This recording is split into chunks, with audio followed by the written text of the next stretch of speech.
Hello friends, तो आपका स्वागत है हमारे YouTube channel online study series में।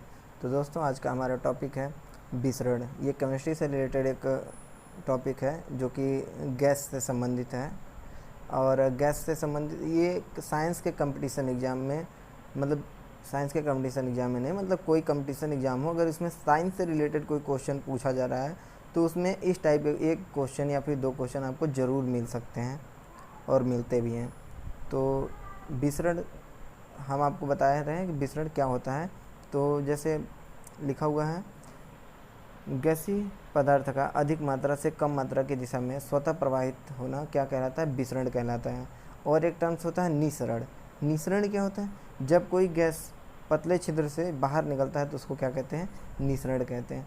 विसरण को डिफ्यूज़न कहते हैं इंग्लिश में। ओके, तो दोस्तों ये टॉपिक हम आपको इसलिए पढ़ा रहे हैं क्योंकि इससे रिलेटेड आपको क्वेश्चन के टाइप हम पहले ही बता दे रहे हैं कि ऐसे क्वेश्चन आपसे पूछे जा सकते हैं। जैसे कि 4 गैसों के नाम दे देंगे आपसे और पूछेंगे कि कौन सा गैस हल्का है, कौन सा गैस भारी है। और या फिर ये पूछ सकता है कि कौन से गैस की विसरण मतलब वो ज़्यादा है, और कौन से ये ऐसे ये क्वेश्चन ऐसे भी पूछ सकता है कि जैसे मान लीजिए 2 गुब्बारे हैं, उसमें अलग अलग गैस भरे हुए हैं, अगर उन दोनों में एक साथ छिद्र कर दिया जाए तो पूछ सकता है कि कौन सी गुब्बारा वो जल्दी खाली हो जाएगा। ओके, यानी उसकी गैस जल्दी निकल जाएगी। तो गैस के विसरण की जो दर होती है वो पर सेकंड के हिसाब से मेज़र की जाती है। ओके, जैसे एक सेकंड में गैसीय पदार्थ जितनी आयतन में फैलता है उसे विसरण की क्या कहते हैं? दर कहते हैं, रेट ऑफ डिफ्यूज़न। ओके, और एक छोटा सा थ्योरी है, जैसे कि आपको क्वेश्चन, अगर ये आपको याद हो जाता है तो ये क्वेश्चन आपको सॉल्व करने में इससे बहुत ज़्यादा आसानी हो जाएगी। जैसे है, ये वो टर्म्स क्या है?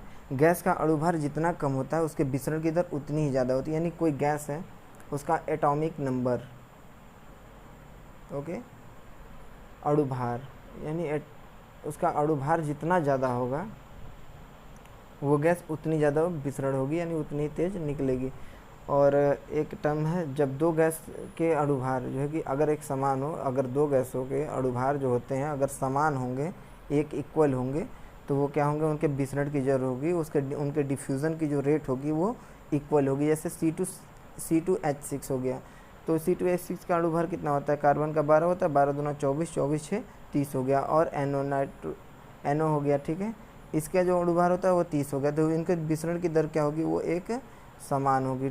ओके, और गैस के विसरण द्रव की तुलना में बहुत अधिक होती है। यानी कि जो पानी होता है, यानी लिक्विड अगर कोई हो, तो उसकी तुलना में गैस के डिफ्यूज़न बहुत ज़्यादा होता है।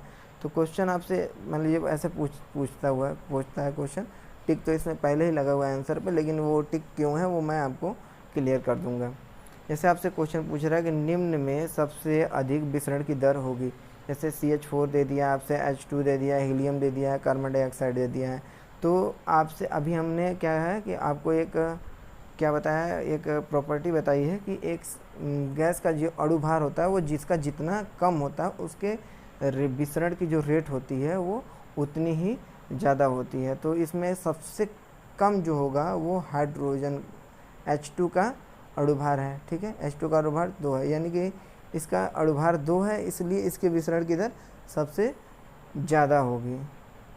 ओके फ्रेंड्स, चलते हैं नेक्स्ट क्वेश्चन में। नेक्स्ट क्वेश्चन क्या कहता है? निम्न में सबसे कम विसरण की दर, यानी सबसे कम, यानी जिसका अणुभार सबसे ज़्यादा होगा उसका विसरण की दर क्या होगी? वो सबसे कम होगी। यानी CH4 है, इसका अणुभार कितना होगा? 16 होगा। ओके, और C2H6 है, इसका अणुभार 30 होगा। और CO2 है, कार्बन डाइऑक्साइड है, इसका अणुभार 44 होगा।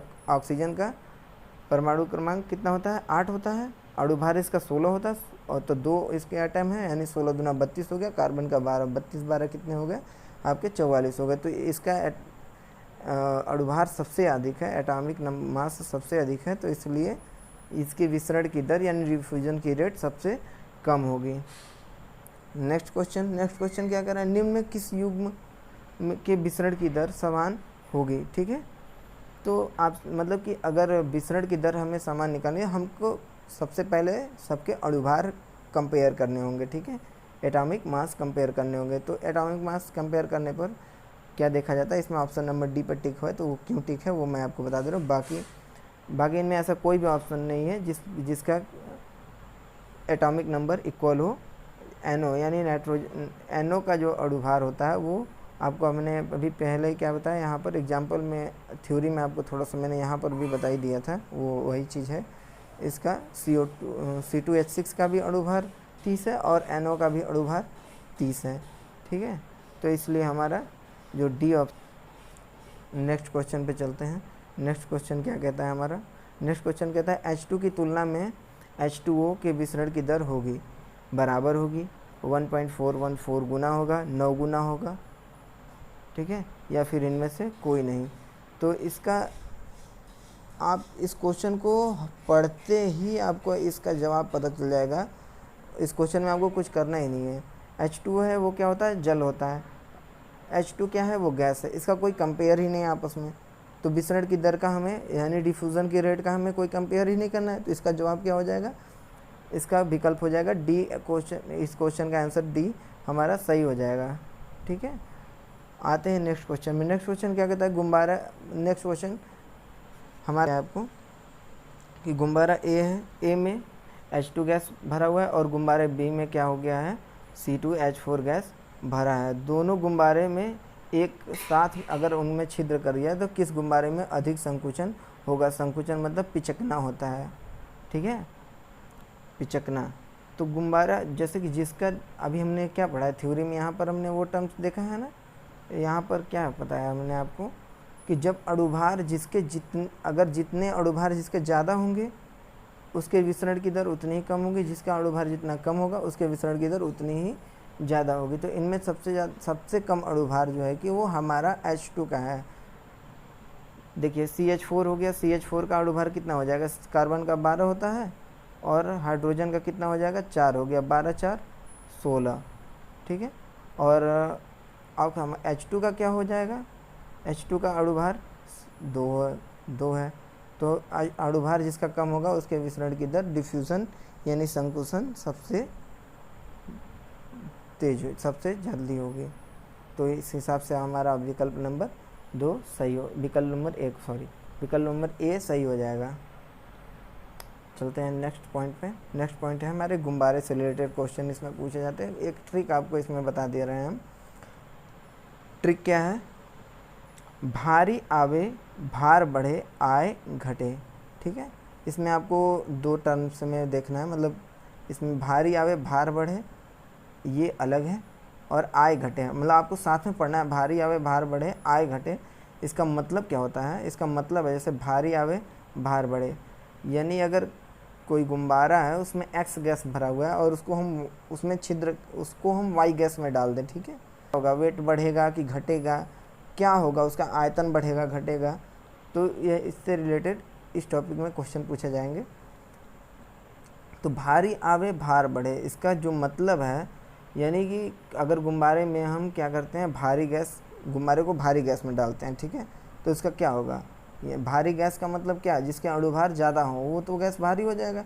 तो गुब्बारे को अगर हम किसी भारी गैस में डाल देते हैं, ठीक है, तो जब भारी गैस में हम गुब्बारे को डालेंगे तो गुब्बारे का क्या होगा, भार बढ़ जाएगा, ठीक है, और उसका जो आयतन होगा वो घट जाएगा, ठीक है। बस इतना छोटा सा एक पॉइंट है, भारी आवे भार बढ़े और आय क्या हो, घटे। आय का मतलब यहाँ पर आयतन से है, ठीक है। और चलते हैं क्वेश्चन, हम देखते हैं क्वेश्चन कैसे पूछता है इसमें। जैसे क्वेश्चन आपसे पूछ देगा कि CH4 गैस में भरे, मतलब कोई गुब्बारा है जिसमें CH को क्या करते हैं, CO2 गैस से भरे पात्र में यानी कि बर्तन में रख देते हैं गुब्बारे का। तो पूछ रहा है कि गुब्बारे का क्या होगा, भार बढ़ेगा। पहला ऑप्शन क्या कह रहा है, भार बढ़ेगा आकार घटेगा। दूसरा ऑप्शन क्या रहा है, भार घटेगा आकार बढ़ेगा। तीसरा ऑप्शन क्या रहा है, दोनों बढ़ेगा। चौथा ऑप्शन क्या है, दोनों घटेगा। तो हम क्या करेंगे, इसके एटॉमिक मास का कंपेयर करेंगे। एटॉमिक मास, CH4 का एटॉमिक मास कितना हो जाएगा, 16, कार्बन का 12 होता है, हाइड्रोजन का 4 होता है, 12 4 16 हो गया। और CO2 का, कार्बन डाइऑक्साइड का क्या है, ऑक्सीजन का 16 होता है, 16 दूना 32, कार्बन का कितना होता है, 12 होता है। तो 32 12 कितने हो जाएंगे, 44। तो देखिए क्या है इसमें, भारी मतलब कि गुब्बारे में कौन सी गैस भरी हुई है, CH4 गैस भरा हुआ है, और उसको हम किस गैस में डाल रहे हैं, CO2 में गैस में डाल रहे हैं। तो भारी गैस में हम उसको डाल रहे हैं, तो उस गुब्बारे का क्या हो जाएगा, भार बढ़ेगा। और ट्रिक में आपको यहाँ पर हमने क्या है, आय घटे, तो भारी आवे भार बढ़े, यानी कि भारी गैस में डालने पर उसका भार बढ़ जाएगा और आयतन क्या हो जाएगा, घट जाएगा। विकल्प नंबर हमारा एक यहाँ पर सही हो जाएगा। ओके गाइस, आइए नेक्स्ट क्वेश्चन पे चलते हैं। नेक्स्ट क्वेश्चन क्या कह रहा है, नेक्स्ट क्वेश्चन है CH4 गैस से भरे गुब्बारे में भरे पात्र में गुब्बारे को तुरंत रखने पर गुब्बारे का क्या होगा।